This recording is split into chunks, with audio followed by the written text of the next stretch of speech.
मैं हो गया हूँ रेडी और जा रहा हूँ आज नरैना अस्पताल की CMA अटेंड करने के लिए। और डॉक्टर अबू तला हमारा वेट कर रहा है, वो रहा उनका कार। हम बस कार में पहुँचने वाले हैं। बस डॉक्टर साहब अब गेट खोलो और हम अंदर गए। अकेले हो? You look into my eyes and found love feeling. Then nothing got it feel like a slim night. Hey, come on closer. Now I'm waiting for you, but don't hurry, oh slowly. Oh yeah.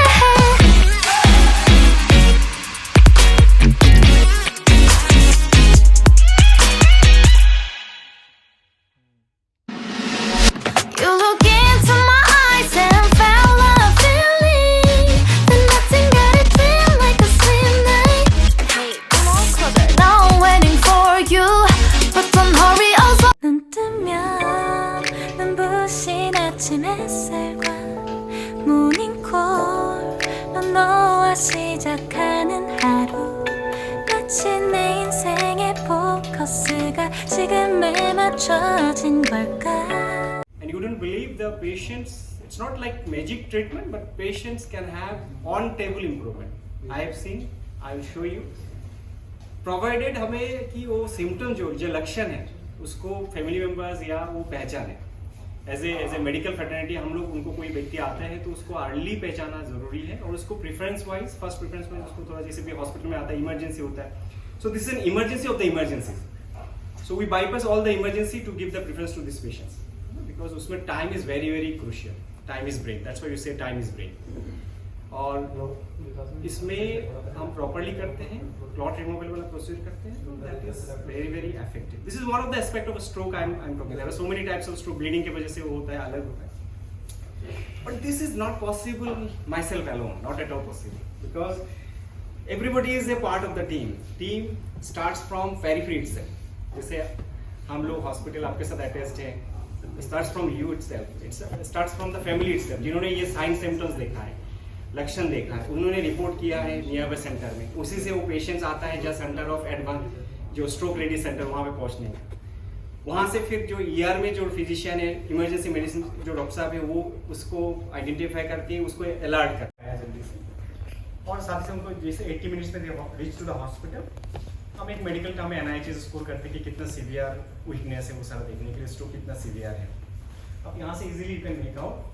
जो video नहीं चल रहा था आपको, हम लोग दांत देखने के लिए तो मुंह टेढ़ापन है और बाएं साइड का कुछ भी हिला नहीं पा रहा था। इट नॉट एबल एट कुछ भी, मतलब थोड़ा सा भी मूवमेंट नहीं था।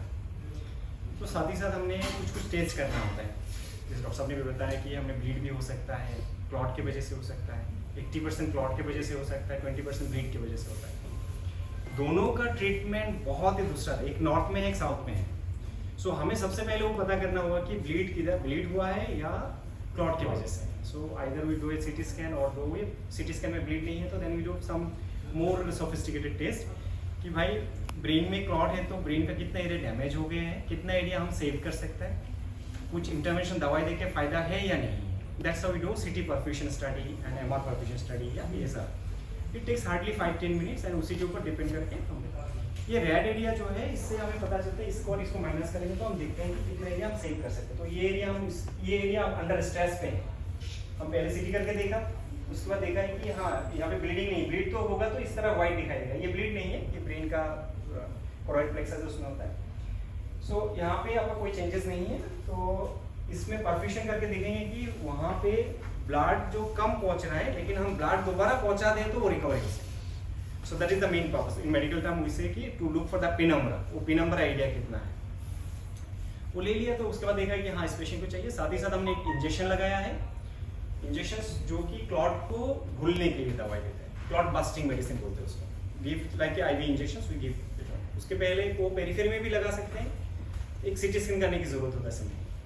एंड उसके बाद हमने उनको देखा कि ये लार्ज आर्टरी ब्लॉक है, जो क्लॉट की मात्रा ज़्यादा है, बर्डन ज़्यादा है, तो साथ ही साथ हम एंजियोग्राफी के लिए लेते हैं। जैसे हार्ट का एंजियोग्राफी या ब्रेन का एंजियोग्राफी। तो इसमें हम देखेंगे तो ब्रेन है, ये नॉर्मल आर्टरी है, ये आर्टरी इधर है, इधर का आर्टरी जो ये पूरा बंद है, इसके आगे यहाँ से कुछ नहीं जा रहा है, ये ब्लॉक है। सो राइट साइड का ब्रेन का आर्टरी ये ब्लॉक है एंड इसको MC M1 है, सो M1 ब्लॉक है। तो हमें क्या करना पड़ेगा, एक तो इंजेक्शन दे ही दिया है, but we don't wait for कि इंजेक्शन जाके क्लॉट को भूलेगा। और टू मॉडलिटीज ऑफ जो ट्रीटमेंट है, एक तो इंजेक्शन देना है और दूसरा है कि अंदर से ब्रेन को जाके वही क्लॉट को रिमूव करना है, दोनों साइड बाय साइड चलना है। So we did the same thing, ये ब्रेन के अंदर में पहुंचा है, इसको आप माइन्यूटली देखेंगे तो ये कैथेटर्स है एक्चुअली, तो आप इसके साथ और उसको कंपेयर करिए। So compare with this one, जहाँ पे यहाँ पे कट ऑफ था, can you see the cut off यहाँ पे, और ये आर्टरी पूरा बंद था, तो ये क्लॉट नहीं करा था यहीं से, तो ये आर्टरी पूरा खुल गया है।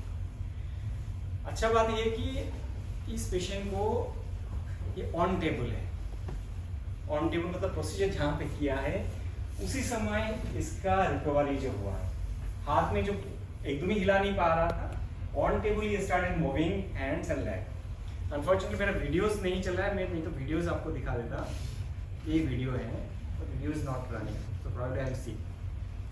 सो मेरे बोलने का मतलब कि ऐसा नहीं कि कोई भी पेशेंट स्ट्रोक हुआ है आ गया तो पूरा चमत्कार हो जाएंगे, I can not claim like that, it's totally false. But there are selected group of person जो कि टाइम पे पहुंचे, सही इलाज करे, तो ये कंप्लीट रिकवरी पॉसिबल है।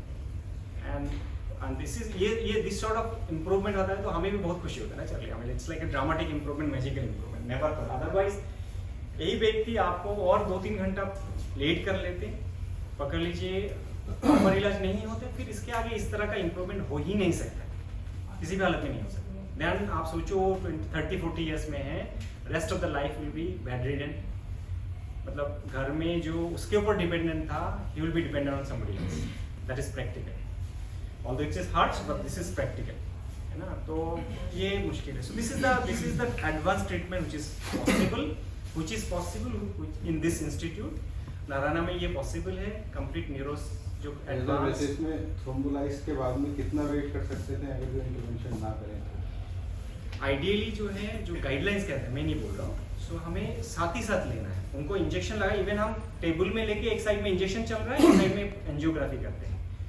सो इंजेक्शन देने के बाद क्लॉट को रिजॉल्व होने का टाइम तो मिला ही नहीं है, थ्रोम्बोलाइज का बेनिफिट क्या होता है? उसका जो हाफ लाइफ जो होता है वो फ्यू मिनट्स का होता है, so with in that period of time वो आपको क्लॉट को डिसॉल्व कर देता है। हम लोग ऐसा भी केस होता है जिसमें कि हम एंजियोग्राफी करके साथ ही साथ लिया है और ऊपर गया है, क्लॉट खुल गया है। थ्रोम्बोलाइज भी जरूरी है और दोनों साइड बाय साइड, इसीलिए आपको एंजियोग्राफी करके, जो पहले आपने एंजियोग्राफी करके भी हम देखते हैं कि कहाँ पे ब्लॉक है। सभी जगह पे आपको क्लॉट रिमूवल प्रोसीजर कर भी नहीं सकते हैं और करना भी नहीं चाहिए। कहाँ पे करेंगे? जहाँ पे कि क्लॉट की मात्रा ज्यादा है, क्लॉट का मात्रा ज्यादा है, और जहाँ क्लॉट की मेजर आर्टरी ब्लॉक है। मेजर आर्टरी ब्लॉक का मतलब है जहाँ पे हम इंटरवेंशन, जैसे यहाँ पे मेडिकल टर्म में बोलते हैं कि आईसीए है, उसके ब्रांच एमसीए है, M1, M2, M3 तक कर सकते हैं।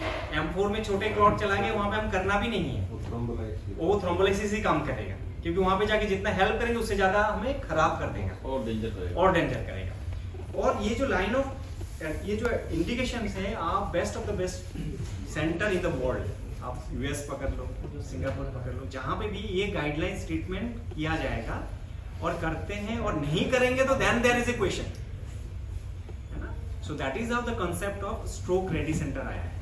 स्ट्रोक रेडी सेंटर का मतलब है जहाँ पे आपको 24/7 स्ट्रोक का केयर किया जा रहा है, किसी भी समय आए उसको फर्स्ट प्रेफरेंस के हिसाब से स्ट्रोक का जो भी comprehensive care consist of imaging तो करना ही है, थ्रोम्बोलाइसिस का इंजेक्शन देंगे, थ्रोम्बेक्टमी कर सकते हैं, और कंप्लीट टीम है, डॉक्टर साहब न्यूरोसर्जन है, क्योंकि हम ये करने के बावजूद भी कोई लोग हो सकते हैं ना काफी लेट में आए हैं, कुछ एरिया ऑलरेडी डैमेज हो चुका है, उसमें सूजन आएगा, बाद में सर्जरी की जरूरत पड़ सकता है, राइट। रिहेबिलिटेशन प्रोग्राम है, so we can switch. So this is just to show you one case, है ना। सो कि ये इंपॉर्टेंट है, टाइम का क्यों इंपॉर्टेंट है, जैसे यही व्यक्ति और थोड़ा लेट करके आते तो ब्रेन में क्या होता है कि permanent brain and heart is somewhere where time is very important. Time dependent emergency बोलते हैं, बाकी सारा इमरजेंसी हो सकता है, but this are not time dependent emergency. Time dependent emergency brain इतना ज्यादा क्यों है, एक मिनट में कुछ एरिया ब्रेन का डैमेज होते जा रहा है, और वो डैमेज जो है इरिवर्सिबल है। हम लोग जैसे पकड़ लीजिए किसी व्यक्ति को क्लॉट, यही पेशेंट है, पकड़ लीजिए M1 ब्लॉक है, लेकिन उन्होंने नेक्स्ट डे पे आया, और नेक्स्ट डे पे आने के बाद देखा कि M1 ब्लॉक है, आप प्रोसीजर करेंगे क्या, या आप इंजेक्शन देंगे क्या? नहीं देंगे। क्यों नहीं देंगे? जितना जो एरिया डैमेज भाई होना था वो तो डैमेज हो ही गया है, अब आप ही दोगे प्रोसीजर करके क्लॉट रिमूव करेंगे तो ब्लीडिंग का रिस्क ज्यादा होगा। और कुदरत ने ऊपर वाले ने भी इसे अच्छे से बनाया है कि आपके जो क्लॉट है वो ऑटोमेटिकली खुल जाता है। फिर हम इंटरवेंशन क्यों कर रहे हैं? इंटरवेंशन इसलिए कर रहे हैं क्योंकि वो क्लॉट जो खुलने वाला जो रास्ता जो बंद हो गया है उसको टाइम के अंदर डैमेज होने के पहले हम करें। डैमेज हो गया उसके बाद करने की कोई फान नहीं है, वो ज्यादा डैमेज करेगा, समझ रहे हैं ना? तो इसीलिए हमें उसके पहले करना है, नहीं तो नेचर खुद ब खुद अपने खोल देगा उसको, है ना? So that is how it is important कि टाइम काफी ज्यादा इंपॉर्टेंट है। और उसी में ही हमें एक दूसरे को कनेक्शंस, एक दूसरे को हेल्प चाहिए। आज मुझे आपका हेल्प चाहिए, आपको मुझे हेल्प चाहिए, so that we can make a team. Specially this is for the patients support. We have been seeing lots of, I mean मैं ये बोल रहा हूँ कि beyond all sort of logistics things, somewhere where can have a dramatic improvement is one is stroke, which is time dependent. इसीलिए सारा दुनिया जो लड़ाई मतलब इतना जो चल रहा है। And if you look in the burden of problem, मतलब इतना ज्यादा बर्डन बढ़ गया है स्ट्रोक का, जो डॉक्टर साहब ने बताया ना, one of the leading cause of अभी बोथ मतलब मॉर्बिडिटी एंड मॉर्बिलिटी, किसी का जान जाने का भी खतरा का, so which is one of the leading cause of now stroke. And 1 in 4 मतलब हम लोग जो अपन लोग बैठे हुए हैं, अपन लोग के 4 में से एक जन को एक मतलब सारा जिंदगी में स्ट्रोक का रिस्क तो है ही। So this is how the impact is.